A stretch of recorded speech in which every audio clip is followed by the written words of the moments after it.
ಒಲವಿನ ಪಯಣ ಅನ್ನೋ ಒಂದು ಕಥೆಯಲ್ಲಿ ಅದು ಅವರು ಒಂದು ಮೆಡಿಕಲ್ ಪ್ರಾಬ್ಲಮ್ ತಗೋತಾರೆ, ಒಂದು ಸೈಕಲಾಜಿಕಲ್ ಪ್ರಾಬ್ಲಮ್ನ ಒಂದು ಕಥಾವಸ್ತುವನ್ನು ತಗೋತಾರೆ. ಆ ಸೈಕಲಾಜಿಕಲ್ ಪ್ರಾಬ್ಲಮ್ ಏನಂದರೆ ಅವರು ಇದರ ನೇರ ವಿಕ್ಟಿಮ್ ನಮ್ಮ ಸಿಸ್ಟರೇ ಇದ್ದಾರೆ. ಯಾರಿಗೆ ಅದು ಇಷ್ಟ ಆಯಿತು, ಕ್ಲೀನ್ಲಿನೆಸ್ ಇಟ್ಟರೆ ಇಲ್ಲೇ ಇಡಬೇಕು, ಈ ಹೊತ್ತು ಇಲ್ಲಿಟ್ಟಿದ್ದು ಬೇರೆ ಕಡೆ ಇಡೋಂಗಿಲ್ಲ.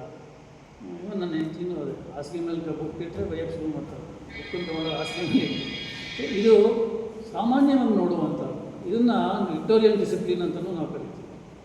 ಅದು ವಿಕ್ಟೋರಿಯಾ ಕಾಲದಲ್ಲಿ ನೋಡಿದಂಥ ಡಿಸಿಪ್ಲಿನ್ ಅದು.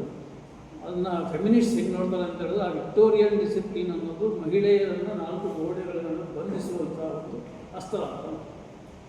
ಯಾವಾಗಲೂ ಮನೆ ಕ್ಲೀನಾಗಿರ್ಬೇಕು, ಒಂಚೂರು ಗಲೀಜಿರ್ಬೇಕು, ಒಂದು ಜಡ ಕಟ್ಟಿರ್ಬೇಕು. ಬಟ್ ಆ ಕೆಲಸ ಕ್ಲೀನಿಂಗ್ ಕೆಲಸ ಮಹಿಳೆಯರೇ ಮಾಡಬೇಕು.